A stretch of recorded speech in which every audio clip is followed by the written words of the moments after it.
네, 이슈 플러스 시간입니다. 오늘 하유진 기자 나오셨습니다. 안녕하세요. 네, 오늘의 키워드 화면 통해서 확인해 보시죠.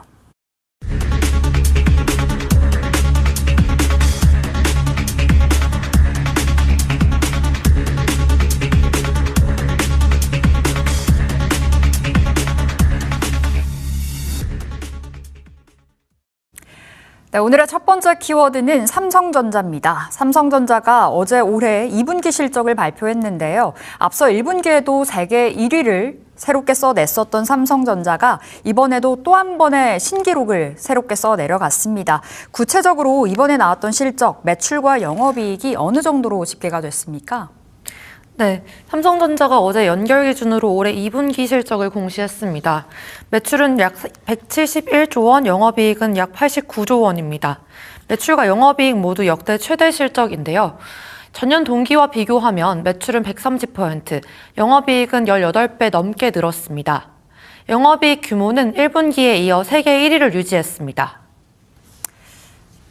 네, 매출 171조 원에 영업이익 89조 원, 그야말로 역대급의 성적표를 받아냈는데요.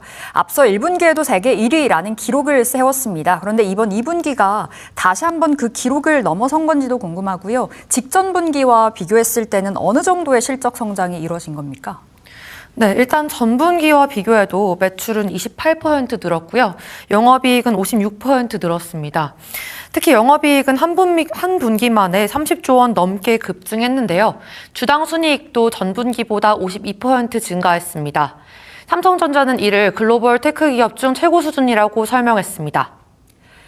네, 한 분기 만에 다시 한번 세계 최고 기록을 갈아치웠다니 시장에서도 놀랄 법합니다. 이 정도로 큰 폭의 실적 개선이라면 특정한 사업이 견인을 했다라고 볼 수 있을 것 같은데요. 아무래도 요즘 분위기를 보면 또 반도체 사업 호조가 그 배경에 있지 않을까 싶습니다. 반도체 부분의 실적은 구체적으로 어땠습니까? 네, 우선 반도체를 담당하는 DS 부문의 매출이 유의미했는데요. 우선 매출은 약 127조 원, 영업이익 약 89조 원을 기록했습니다. 영업이익률은 70%를 넘어섰는데요. 삼성전자 전체 영업이익의 99%를 반도체가 책임진 셈입니다. 시장 수요가 강한 가운데 디램과 낸드 플래시가 최대 판매를 올렸습니다. 1분기에 이어 역대 최대 분기 실적을 다시 경신한 셈입니다. 네, 반도체 한 부분이 전체 영업이익의 99%를 책임을 졌다니 그야말로 반도체가 실적 전체를 견인했다라고 볼 수 있을 것 같은데요. 사실상 삼성전자의 이익이 곧 반도체라고 볼 수 있잖아요. 그런데 그중에서도 구체적으로 어떠한 제품이 이번 실적을 성장으로 견인을 시킨 건지 궁금합니다. AI 관련해서 메모리 이야기가 정말 많이 나오더라고요. 네, 맞습니다. 인공지능 확산으로 수요가 몰린 서버용 메모리가 실적을 이끌었는데요. 특히 차세대 고대역폭 메모리인 HBM 공급을 늘리고 신제품을 업계 최초로 내놓으면서 기술 경쟁력을 강화했습니다. 파운드리도 실적이 개선됐는데요. 주요 고객 중심으로 제품 수요가 늘어난 영향으로 보입니다. 네, 반도체가 이렇게 좋았다면 반대로 스마트폰이나 가전 같은 완제품은 어땠는지도 궁금한데요. 소비 심리가 사실 예전 같지 않다라는 이야기도 많이 전해지고 있는 상황이고요. 부품값 부담이 만만치 않았을 것 같습니다. 이 완제품 쪽의 실적은 어땠습니까? 네, 맞습니다. 완제품을 담당하는 게 DX 부문인데요. 이 DX 부문 매출이 약 48조 원으로 나타나서 이 영업순실 8천억 원을 기록했습니다. 사상 첫 적자인데요.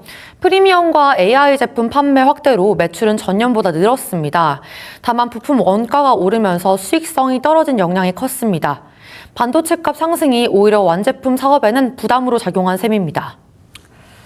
네, 반도체와 스마트폰 두 축의 이야기를 들어봤는데요. 삼성전자는 워낙 이 사업 부분이 다양합니다. 그렇다 보니 디스플레이나 TV, 생활가전 같은 나머지 사업들의 흐름도 있었을 텐데 이들의 실적은 어땠습니까?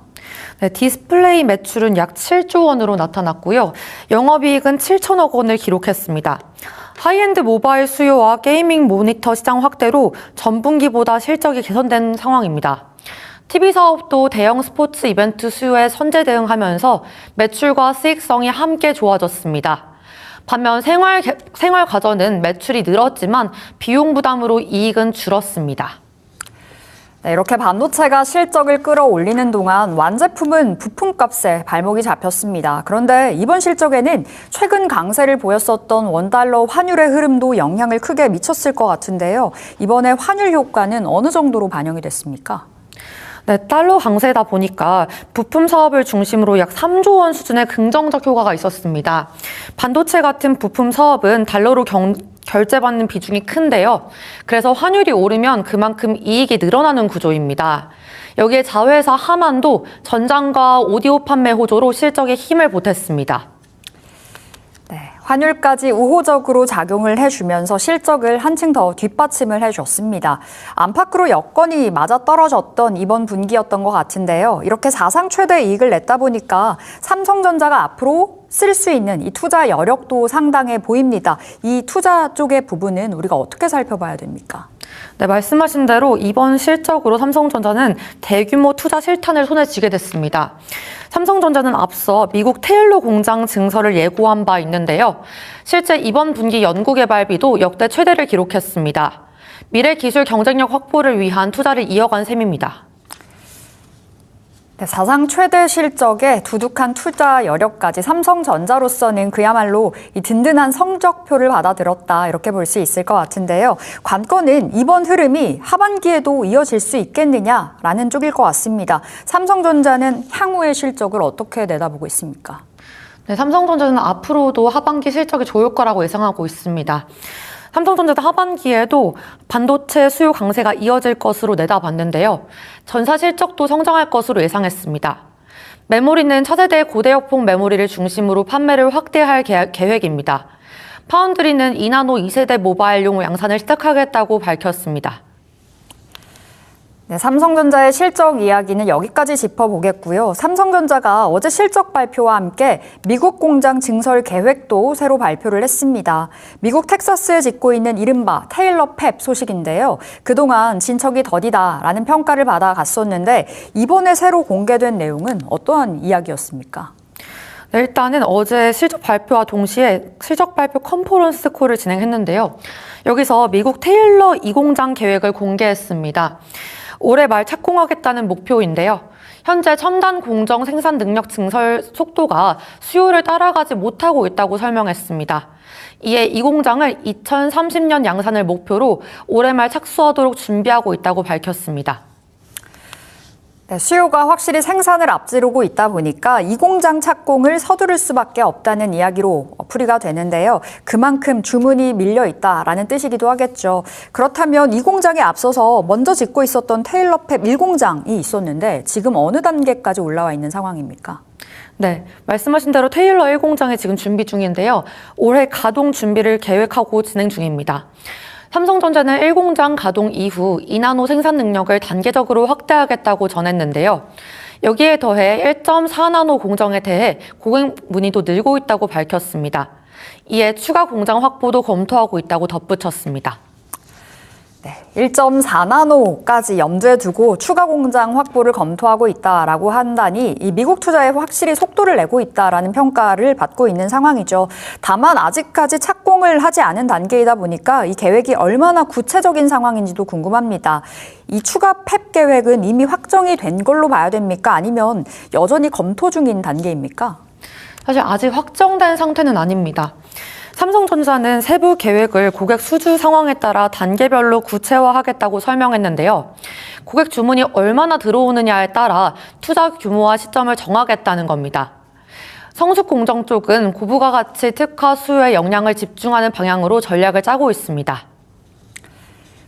네, 확실히 최신 공정은 계속 늘려가겠다라는 방향으로 잡은 건데요. 반대로 이 상대적으로 오래된 이른바 성숙 공정 쪽은 어떻게 가져갈지도 중요하겠습니다. 이 부분은 삼성전자가 현재 어떠한 운영 전략으로 세워두고 있는 상황입니까? 네, 성숙 공정은 수익성이 높은 방향으로 전환하는 중입니다. 삼성전자는 기술 장벽이 높은 특화 수요에 영향을 집중하겠다고 밝혔는데요. 단순히 생산량을 늘리기보다 돈이 되는 영역에 선택과 집중을 하겠다는 전략을 펼치고 있습니다. 네. 반도체 슈퍼사이클을 앞세운 삼성전자가 사상 최대 실적과 함께 미국 현지 생산 능력 확대에도 속도를 내는 모양새입니다.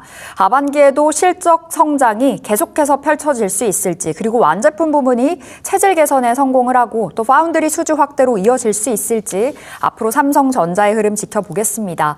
자, 오늘 장에서 삼성전자 정말 강력한 상승을 보여주고 있는 상황인데요. 오늘 장 초반에 26%가 넘어가는 초강세였습니다. 었고요. 현재도 여전히 강합니다. 무려 21%의 급등으로 삼성전자가 단숨에 25만 원 수준에서 거래가 이어지고 있습니다. 네, 두 번째 뉴스입니다. 두 번째는 SK하이닉스 소식인데요. 최근 반도체를 중심으로 이 증시가 크게 흔들렸었죠. 최태원 SK그룹 회장이 직접 SK하이닉스의 주식을 사들였다라는 소식이 전해졌습니다. 규모가 어느 정도로 이야기가 나오고 있습니까? 네, 최태원 회장이 SK하이닉스 주식 약 48억 원어치를 장내 매수했습니다. SK하이닉스는 어제 최 회장이 보통주 3,620주를 매입했다고 공시했는데요. 종가 기준으로 약 48억 원 규모입니다. 최 회장이 SK하이닉스 주식을 사들인 건 이번이 처음입니다. 네, 오너가 직접 그것도 처음으로 계열사 주식을 사들였다는 건데요. 사실 총수가 자사주를 매입하는 건 참 흔치 않은 일이기도 합니다.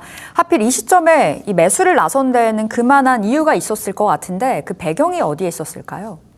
네, 사실 요즘 반도체주를 중심으로 국내 증시 흐름이 좋지 않잖아요. 그래서 이런 가운데 책임 경영 의지를 강조하기 위한 결정으로 풀이되고 있습니다.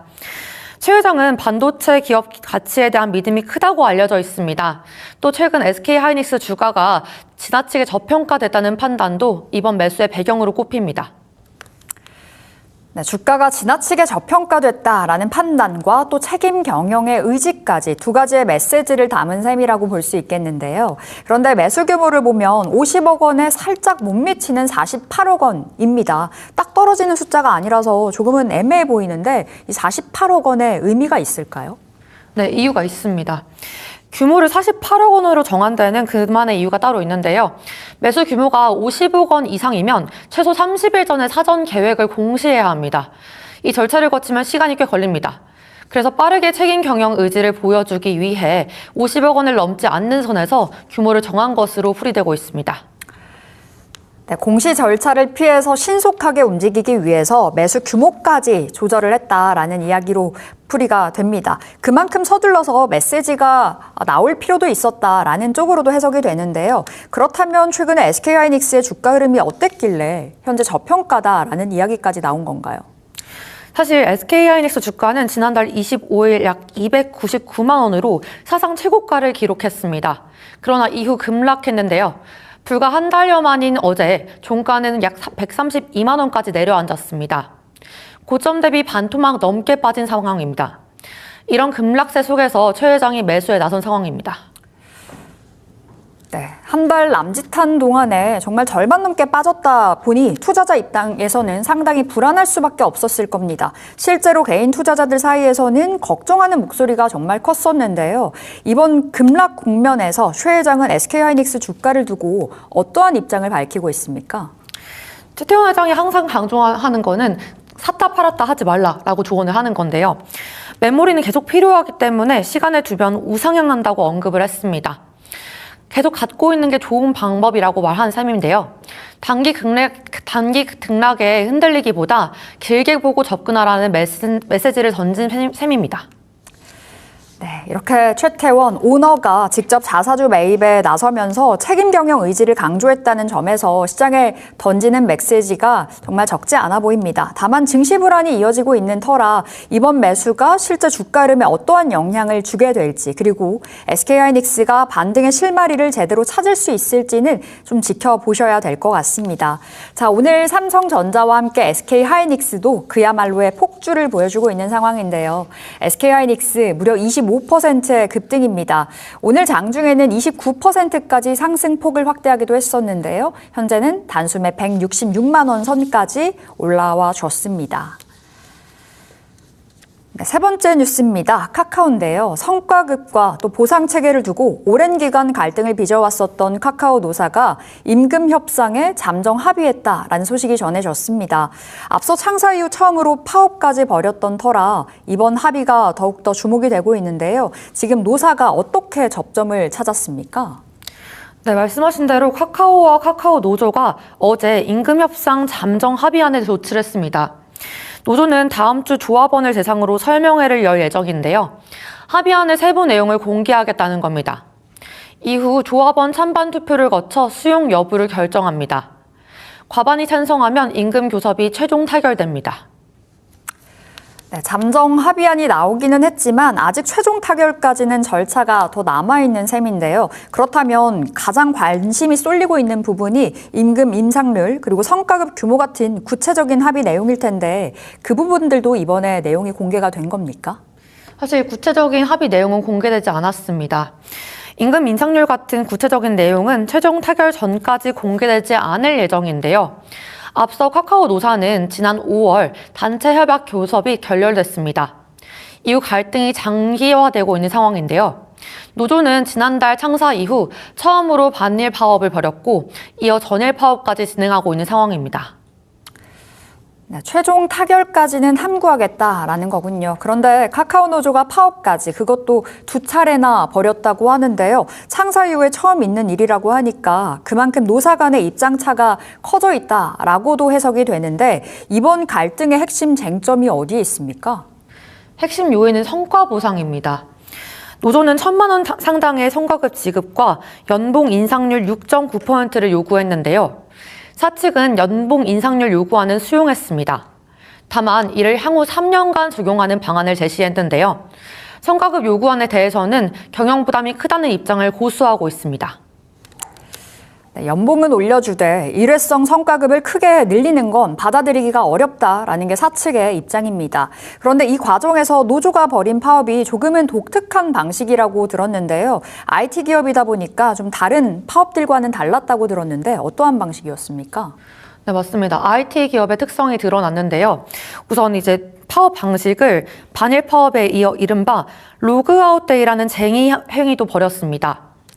조합원들이 연차나 오프를 쓰고 사내 업무 시스템에서 아예 로그아웃하는 방식인데요.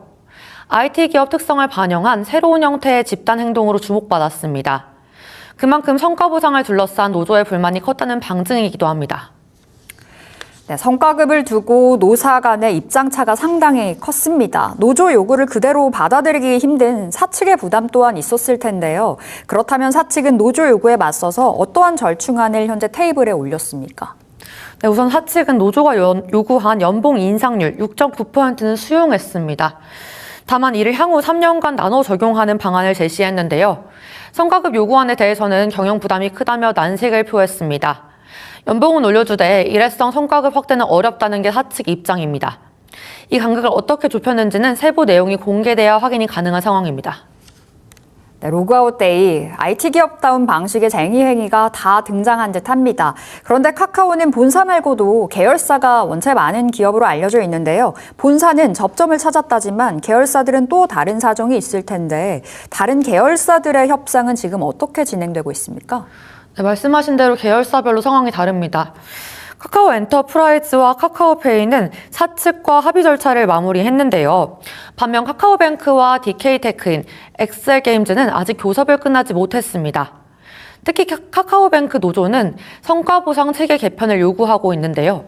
오늘 전일 파업을 예고한 상태입니다. 네, 카카오 본사가 임금 협상에 접점을 찾았지만 계열사 곳곳의 갈등은 여전히 현재 진행형입니다. 성과 보상을 둘러싼 노사 간의 줄다리기가 어떻게 마무리가 될지 앞으로도 지켜봐야 되겠습니다. 자, 오늘 이슈 플러스 여기서 마무리합니다. 오늘 하유진 기자 함께했습니다. 말씀 고맙습니다.